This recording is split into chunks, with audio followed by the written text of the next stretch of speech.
Hello friends, welcome to my channel. आज के इस वीडियो में हम लोग एडवर्ब को डिस्कस करने वाले हैं। एडवर्ब का पार्ट 1 हम लोगों ने डिस्कस कर लिया है। ये एडवर्ब का पार्ट 2 है। अगर आप लोगों ने पार्ट 1 नहीं देखा है तो एक बार मैं सजेस्ट करूंगा कि आप लोग पार्ट 1 को देखें, तब ये चीज़ें आपको और बेहतर तरीके से समझ में आएंगी।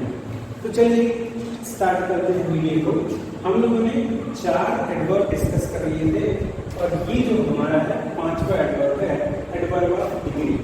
एडवर्ब ऑफ डिग्री को एडवर्ब ऑफ क्वांटिटी भी कह सकते हैं। तो दोनों एक ही है, एडवर्ब ऑफ डिग्री या फिर एडवर्ब ऑफ क्वांटिटी। क्या बताता है एडवर्ब ऑफ डिग्री या एडवर्ब ऑफ क्वांटिटी? देखिए डेफिनेशन क्या है। डेफिनेशन नहीं कह सकते इसके बारे में कि क्या बताता है। देखिए adverb that tells us the level or extent to which a quality exists. It expresses quantity of an adverb or adjective. ये क्या कह रहा है? ये कह रहा है एडवर्ब जो बताए लेवल, यानी किस हद तक, किसी हद तक क्वालिटी बताए। यानी एडवर्ब जो है ऐसा एडवर्ब जो किसी वर्ब की क्वालिटी बताए, किस हद तक वो एग्जिस्ट करता है। ऐसे एडवर्ब को हम क्या बोलते हैं? एडवर्ब ऑफ डिग्री या एडवर्ब ऑफ क्वांटिटी। किस किस की भाई डिग्री बता सकता है? एडजेक्टिव की डिग्री बता सकता है, एडवर्ब की डिग्री बता सकता है और वर्ब की डिग्री बता सकता है। तो ये क्या बताएगा? डिग्री बताएगा। चलिए अब एग्जाम्पल से यहाँ पर देख लेते हैं कौन कौन से एडवर्ब। तो यहाँ पर दिया है टू, टी डबल ओ, एक होता है टी ओ और एक होता है टी डबल ओ, दोनों डिफरेंस होता है। ये एडवर्ब है तो प्रीपोजिशन है। तो too, very, quite, enough, rather, fairly, entirely, altogether, almost, parsley, इसको पार्टली भी पढ़ा जाता है, nearly, fully, so, well, wholly, etcetera. ये सब आपके क्या है? एडवर्ब ऑफ डिग्री या एडवर्ब ऑफ क्वांटिटी कह सकते हैं। यहाँ पर मैं ब्रैकेट में लिखा हूँ क्वाइट और यहाँ पे मैं लिखा हूँ क्वाइट। तो इन दोनों में अंतर क्या होता है? इस क्वाइट का मतलब होता है साइलेंट, चुप, और इस क्वाइट का मतलब होता है काफी। जैसे हम लोग बोलते हैं कीप क्वाइट, इसका मतलब ये होता है कि शांत हो जाओ, चुप रहो। और यहाँ पर क्या है? क्वाइट मीन्स काफी। आई हैव क्वाइट मनी, मतलब मेरे पास काफी रुपए हैं। ठीक है, पैसे, रुपए नहीं पैसे। आगे बढ़ते हैं तो इसको अब सेंटेंस में समझेंगे। देखिए सबसे पहला सेंटेंस क्या लिखा है? He is too weak to walk. इसका मतलब क्या है? ये जो वीक है ना, ये जो वीक है इसकी विशेषता कौन बता रहा है? ये टू। ये वीक क्या है? एडजेक्टिव है और इसकी विशेषता कौन बता रहा है? ये एडवर्ब टू बता रहा है और इसकी क्वांटिटी बता रहा है, यानी डिग्री बता रहा है। वीक है, कितना वीक है? To weak. टू वीक का मतलब क्या होता है? काफी हद तक वीक है, यानी इतना वीक है कि वो चल नहीं सकता है। इसकी हिंदी क्या होगी? He is too weak to walk, मतलब वह इतना कमजोर है कि वो चल नहीं सकता। दूसरा देखिए, शी वॉज वेरी टायर्ड। अगर इसको छुपा लें तब जरा पढ़ेंगे हम, शी वॉज टायर्ड, वह थकी है। अब किस हद तक थकी है वो कौन बता रहा है? वेरी, यानी ये जो एडजेक्टिव है, ठीक है, इसकी विशेषता कौन बता रही है? एडवर्ब, काफी हद तक, यानी बहुत ज्यादा थकी है। आगे देखते हैं, इवनिंग वॉज एंटायरली डीप। सबसे पहले हम इसको हटा करके पढ़ते हैं तो क्या समझ में आएगा? इवनिंग वॉज डीप, यहाँ पर ये एडजेक्टिव है, इंग्लिश के बारे में बताया जा रहा है कि इंग्लिश क्या है? डीप है। लेकिन यहाँ पर ये जो एडजेक्टिव है उसकी विशेषता कौन बता रहा है? ये एडवर्ब बता रहा है। डीप तो है एंटायरली, एंटायरली मतलब होता है कंप्लीटली। ठीक है, और हमारा फोर्थ सेंटेंस है शी वॉज फुली प्रिपेयर्ड। फिर से वही काम करते हैं। ठीक है, शी वॉज प्रिपेयर्ड, प्रिपेयर्ड है मतलब तैयार है। यहाँ पर फिर जोड़ देंगे शी वॉज फुली प्रिपेयर्ड। किस हद तक तैयार है? यानी वो फुल प्रिपेयर है, कोई उसमें कसर नहीं है, मतलब कोई इसमें त्रुटि नहीं है, कोई प्रॉब्लम नहीं है, कंप्लीटली आधा अधूरा नहीं है, वो फुली प्रिपेयर्ड है। ठीक, आगे देखिए he is almost always late. यहाँ पर क्या कह रहा है? ही इज वह होता है, ऑलमोस्ट ऑलवेज लेट वह, अगर इसको छुपा दें तब देखिए ही इज ऑलवेज लेट, वो लेट होता है लेकिन हमेशा। ठीक है, अब हमेशा से फिर से इस हमेशा एडवर्ब की विशेषता फिर से ये बता रहा है ऑलमोस्ट, यानी वो लगभग हमेशा लेट होता है, लगभग हमेशा, यानी मैक्सिमम टाइम में क्या होता है? हमेशा लेट होता है, कभी कभार टाइम से आ जाता है। आगे देखिए यू आर पार्टली राइट। यहाँ पर क्या कह रहा है? जैसे इसको छुपा करके पढ़ेंगे यू आर राइट, आप सही हैं। ठीक है, फिर उसके बाद में यू आर पार्टली राइट, इसका मतलब ये है कि आप आंशिक रूप से सही हैं, मतलब कंप्लीटली नहीं सही हैं, फुली नहीं सही हैं, थोड़े बहुत रूप से सही हैं। आप हो सकता है सही हो लेकिन कम हद तक। आगे देखिए सेवेंथ वाला, I am nearly exhausted. Exhausted तो मतलब होता थका हुआ। ठीक है, चलिए आई एम एग्जॉस्टेड मतलब मैं थका हुआ हूँ। फिर इस एग्जॉस्टेड की विशेषता को हम बता रहा है नियरली, मैं लगभग आसपास में एग्जॉस्टेड हूँ, बहुत ज्यादा थक गया हूँ। ठीक, बहुत ज्यादा थक जाने को हम क्या बोलते हैं? एग्जॉस्टेड। आइए देखिए एट्थ वाला क्या है? It quite dangerous to touch the electric wire. यहाँ पर देखिए इसको छुपा करके फिर से पढ़ते हैं। इट डेंजरस, यह खतरनाक होगा, to touch the electric wire मतलब बिजली के तारों को टच करना कैसा होगा? खतरनाक होगा। लेकिन अब ये जो खतरनाक बता रहा है कितने हद तक? काफी हद तक खतरनाक होगा। ठीक है, आइए आगे बढ़ते हैं। सिक्स वाला देख लेते हैं, एडवर्ब ऑफ रीजन। ये क्या बताता है? एडवर्ब ऑफ रीजन जैसा कि नाम है वैसा ही उसका काम है। देखिए it tells us the reason और the purpose of an action. ये क्या बताता है? रीजन बताता है, किसी एक्शन का रीजन बताता है या पर्पस बताता है, क्या उद्देश्य है, क्या इंटेंशन है। देखिए एग्जाम्पल में hence therefore consequently so accordingly thus because as a result, ये पूरा का पूरा एक है। एज अ रिजल्ट, ये जो है आपका एज अ रिजल्ट एक ही है। तो इस तरीके से एडवर्ब ऑफ रीजन होता है। चलिए सबसे पहला जो है हमारा सेंटेंस है he is unwell therefore he could not come to the party। अब जरा समझिए, यहाँ पर बताया जा रहा है कि he was unwell, he is unwell, वह अनवेल है। वेल मतलब सही, अनवेल मतलब थोड़ा सा क्या है? बीमार टाइप में, या फिर उसका मूड नहीं सही है, कुछ गड़बड़ है। ठीक है, वेल नहीं है, ठीक नहीं है। देखिए ही इज अनवेल देयरफॉर, यहाँ पर मैं AR लिख दिया हूँ। AR मतलब क्या? Adverb of reason. इसलिए he could not come to the party, इसलिए वो पार्टी में नहीं आ सका था। ठीक है, यहाँ पर रीजन दिया जा रहा है, वो नहीं आया।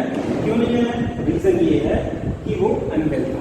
इन दोनों को देखिए, ये वाला जो क्लॉज है और इधर से जो क्लॉज है उसको जोड़ने का काम करता है कौन? यही ये आपका एडवर्ब ऑफ रीजन। इसको जोड़ने का काम एडवर्ब ऑफ रीजन करता है। आगे देखिए, the bell rang so the children ran out. Bell बजी थी तब जाकर के बच्चे बाहर दौड़े, है ना। तो इसको इस वाले क्लॉज को और इस वाले क्लॉज को कौन जोड़ रहा है? ये आपका एडवर्ब ऑफ रीजन जोड़ रहा है। अगला है तीसरा वाला, इट वाज गेटिंग डार्क मतलब अंधेरा हो रहा था। हेंस इसलिए, द मैच वाज स्टॉप्ड, इसलिए क्या हो गया था? मैच स्टॉप हो गया था, यानी मैच जो है रोक दिया गया था। ठीक है, आगे देखिए, the car was out of gas. अब ये क्या मतलब है? Car was out of gas, car में गैस खत्म हो गई थी, CNG वाली गाड़ी थी। 10 इस कारण से या अतर, ठीक है, they had to walk to the gas station, उनको वॉक करना पड़ा, यानी चल करके जाना पड़ा। कहाँ जाना पड़ा? Gas station. कार की गैस खत्म हो गई थी, इस वजह से उनको क्या हुआ? चल करके गैस स्टेशन जाना पड़ा। आगे the team lost the match, जो टीम थी वो मैच हार गई। कंसिक्वेंटली, इसके परिणाम स्वरूप दे वर एलिमिनेटेड फ्रॉम द टूर्नामेंट। देखिए टीम मैच हार गई और उसी के परिणाम स्वरूप क्या हुआ, वे लोग टूर्नामेंट से एलिमिनेट कर दिए गए, मतलब बाहर कर दिए गए। आगे जो हमारा लास्ट वाला एग्जाम्पल बहुत ही बेहतरीन है, चलिए देखते हैं। The weather forecast predicted snow, जो वेदर फॉरकास्ट है ना उसने प्रेडिक्ट किया था क्या, स्नो यानी बर्फ पड़ेगी, बर्फबारी होगी। अकॉर्डिंगली, उसी के मुताबिक द स्कूल वाज क्लोज्ड, उसी के मुताबिक क्या हुआ था, स्कूल क्लोज्ड कर दिया गया था। एडवर्ब ऑफ अफर्मेशन और नेगेशन, ये क्या होता है, अफर्मेशन और नेगेशन यानी ये पुष्टि करना है कोई चीज है या नहीं। अगर है तो अफर्मेशन होगा, नहीं है तो क्या होगा, नेगेशन होगा। दोनों को एक में रखते हैं, अलग अलग बताने की कोई जरूरत नहीं है, इसलिए मैं दोनों को एक में रखते हैं। तो क्या है देखिए, एडवर्ब दैट अफर्म, अफर्मेट मतलब पुष्टि करना, कंफर्म करना समथिंग और नेगेट समथिंग, किसी चीज को क्या करेगा, कंफर्म करेगा या फिर किसी चीज को नकारेगा, ये चीज एग्जिस्टेंस में नहीं है। चलिए देखते हैं क्या क्या है। जैसे श्योरली, ठीक है, कहते हैं श्योर पक्का, तो वही है श्योरली। सर्टेन निश्चित, सर्टेन मींस क्या है, निश्चित रूप से। इंडीड वास्तव में। प्रोबेबली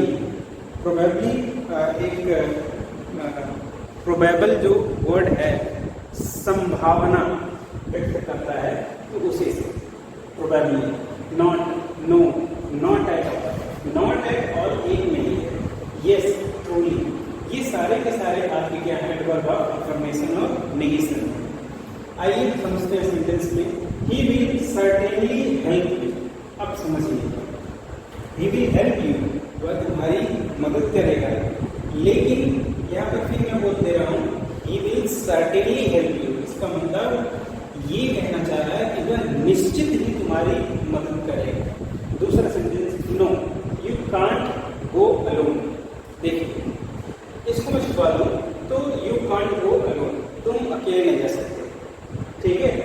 एक चीज और, यहाँ पर पहले बता दे रहा है, उसके बावजूद भी यहाँ पर नॉट लगा है, तो कहने का मतलब ये है अकेले नहीं जा सकते, ठीक है, अकेले जो है बाहर या कहीं भी नहीं जा सकते। आगे, it was truly an awesome experience. यहाँ पर क्या कह रहा है कि कोई भी जगह हम विजिट करते हैं तो जगह अच्छी लगती है तो हम बोलते हैं कि ये ऑसम एक्सपीरियंस था। फिर यहाँ पर कहा जा रहा है it was truly an awesome experience, इसका मतलब ये सच में ऑसम एक्सपीरियंस था, ठीक है। झूठ बोलने के लिए बहुत लोग यूज करते हैं, लेकिन यहाँ पर बताया जा रहा है कि ये सच में ट्रूली जो है सच में जैसा था ऑसम एक्सपीरियंस था। तीसरा sentence, yes they are coming tonight. हाँ देखिए पुष्टि कर रहा है कि हाँ आ रहे हैं, यस कमिंग, ये जो कमिंग है इसकी विशेषता बता रहा है, पुष्टि कर रहा है क्या, वे लोग आ रहे हैं, ठीक है। दे आर कमिंग टुनाइट, आज रात, ठीक है, वे लोग आज रात आ रहे हैं। चौथा नंबर है प्रोबेबली ही विल गो, संभावता है वह जाएगा, ठीक। ही विल गो मतलब वह जाएगा, प्रोबेबली संभावना है, संभवतः वह जाएगा, ठीक है। तो ये जो वर्ब है इसकी विशेषता ये प्रोबेबली बता रहा है, जो कि एडवर्ब। अगला है he is not at all honest. जरा समझिएगा, यहाँ पर इनको मैं ऐसे छुपा लूँ तो क्या ही इज ऑनेस्ट मतलब वह ईमानदार है। नॉट एट ऑल का मतलब होता है बिल्कुल भी नहीं, वह बिल्कुल ईमानदार नहीं है, मतलब बेईमान है, ठीक है, थोड़ा सा भी ईमानदार है। आगे देखिए 6 वाला, I do not know that, मैं उसको नहीं जानता। समझिएगा इस नॉट पर, ये यहाँ पर नॉट है, मैंने नो कर दिया। ये जो नॉट है इसको अगर हम ढक ले तो क्या, आई डू नो, या फिर ऐसे कर सकते हैं आई नो, मैं उसको जानता हूँ। आई डू नॉट नो, जानता हूँ, जानने की जो अफर्मेशन या निगेशन है, ये निगेट कर रहा है, नहीं जानता, वर्ब है, इस वर्ब की विशेषता कौन बता रहा है? ये नॉट बता रहा है, निगेट कर रहा है कि हाँ नहीं बोलता। आगे हमारा है इंटरोगेटिव एडवर्ब। इंटरोगेटिव एडवर्ब का मतलब क्या होता है? आसान सी बात है कि हाँ जहाँ भी इंटरोगेट वर्ड आ जाता है वहाँ हम रिलेट करते हैं कि क्वेश्चन पूछा जाएगा।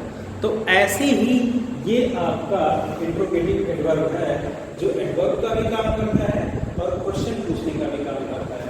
चलिए देखते हैं। It helps to ask questions. ये क्या करता है? हेल्प करता है क्वेश्चन पूछने की। जैसे देखिए क्या क्या है? When, how long, where, whence, whether, how often, how, why, how many, how much, how far, in what way. ये सारे के सारे आपके क्या है? Interrogative adverb.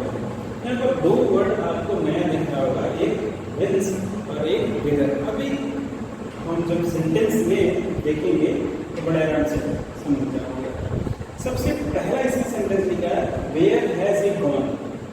बात को समझिएगा, पूछ भी रहा है और एक तरीके से एडवर्ब का भी काम कर रहा है।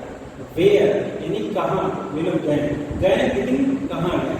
ठीक है, ये जो वर्ब है वर्ब विशेषता ये एडवर्ब होता है। ठीक है, दूसरा जो है व्हाई आर यू सैड। यहाँ पर कहा जा रहा है कि आप क्यों सैड हो। ठीक है, सैड तो हो लेकिन क्यों? ठीक है, ये जो एडजेक्टिव है इस एडजेक्टिव की विशेषता कौन बता रहा है? ये एडवर्ब बता रहा है और क्वेश्चन भी पूछ रहा है। आगे देखते हैं। तीसरा जो how long will you stay in Bhopal. ये पूछा जा रहा है कि कितने लंबे समय तक या फिर कितने दिनों तक तुम स्टे करोगे, रुकोगे तो, लेकिन हाउ लॉन्ग, कितने दिन तक। ठीक है, कहाँ पर? भोपाल। आगे देखते हैं। Where do you live. आप कहाँ पर रहते हैं? रहते तो हैं लेकिन कहाँ पर? इस एडजेक्टिव की इस वर्ब की विशेषता ये जो एडवर्ब है बता रहा है। Whence has he came? Whence मतलब कहाँ से। ठीक है, आया है। Whence has he came? इसका मतलब है आया तो है लेकिन कहाँ से। ठीक, इस वर्ब की विशेषता ये वर्ब बता रहा है। आगे जो है लिखा विदर आर यू गोइंग। विदर मतलब होता है कहाँ को। ठीक है, विदर आर यू गोइंग, कहाँ को तुम जा रहे हो? जा तो रहे हो लेकिन कहाँ को। ये जो है एडवर्ब इस वर्ब की विशेषता बता रहा है। अगला है हाउ मेनी पेन्स। यहाँ पर पेन्स होगा। How many pens do you have. इसका मतलब ये है आपके पास पेन तो है लेकिन कितना है। ठीक है, वो कौन बता रहा है? How many. क्लियर? आगे how did you manage this. यहाँ पर पूछा जा रहा है कि आप ये कैसे मैनेज कर लेते हो। ठीक है, यू मैनेज दिस। समझिएगा बात को कि आप मैनेज तो करते हो लेकिन कैसे। और ये जो है आपका इंट्रोगेटिव एडवर्ब ये इस मैनेज की विशेषता बता रहा है और क्वेश्चन भी पूछ रहा है। आगे बढ़ते हैं। Relative adverb. रिलेटिव एडवर्ब क्या होता है? जैसे आपने पढ़ा होगा रिलेटिव प्रोनाउन, जब मैं प्रोनाउन चैप्टर में पढ़ाया था तो आपको रिलेटिव प्रोनाउन भी बताया था। तो ऐसे ही रिलेटिव एडवर्ब है। क्या है? Adverb that is used to join clauses. एक ऐसा एडवर्ब जो क्लॉज को ज्वाइन करने का काम करता है। When interrogative adverb is used to join two sentences, जबकि जो इंट्रोगेटिव सेंटेंस होता है ना जो इंट्रोगेटिव एडवर्ब होता है वो क्या करता है? दो सेंटेंस को जोड़ने का काम करता है। लेकिन रिलेटिव एडवर्ब क्या करता है? दो क्लॉज को जोड़ने का काम करता है। क्या क्या है? Where, why, when. ये तीनों के तीनों क्या है? रिलेटिव एडवर्ब है। तो क्या है देखिए यहाँ पर, this is the place where he was born. समझिएगा, यहाँ पर इस प्लेस की बात हो रही है और इस प्लेस से कनेक्शन किसका है? इस वेयर का। This is the place where he was born. ये वही जगह है जहाँ वो पैदा हुआ था या जन्म लिया। आगे देखिए, दिस इज द रीजन। यह कारण है। Why she is so sad, कि वह बहुत उदास है। मतलब ये रीजन बताया जा रहा है। ठीक है, इस वर्ड को ये रिलेट कर रहा है। ठीक, ये वर्ड इस वर्ड को को इस वर्ड को रिलेट कर रहा है, तो ये वाला आपको क्या रिलेटिव एडवर्ब, ठीक है। This is the reason why she is so sad, यही कारण है कि वो क्या है, वो बहुत ज्यादा उदास। अगला, can you tell me the time when the train will move, क्या आप मुझे बता सकते हो, यानी देखिए ये टाइम और इस व्हेन में आपस में कनेक्शन है। When the train will move, इसका मतलब ये, क्या आप मुझे वह टाइम बता सकते हो जब ट्रेन मूव करेगी। तो ये आपके सारे के सारे एडवर्ब खत्म हो चुके हैं। 9 एडवर्ब कुल मिलाकर के हम लोगों ने डिस्कस कर लिया है, 9 के 9। आई होप आपको समझ में आया है। अगला जो वीडियो होगा हमारा नेक्स्ट टॉपिक पे होगा, हो सकता है प्रीपोजिशन पे हो, और अगर कोई भी पॉइंट आपको नहीं समझ में आया तो कमेंट बॉक्स में एक बार जरूर मेंशन कर दें। आई होप वीडियो आपको समझ में आया होगा। वीडियो देखने के लिए बहुत बहुत धन्यवाद।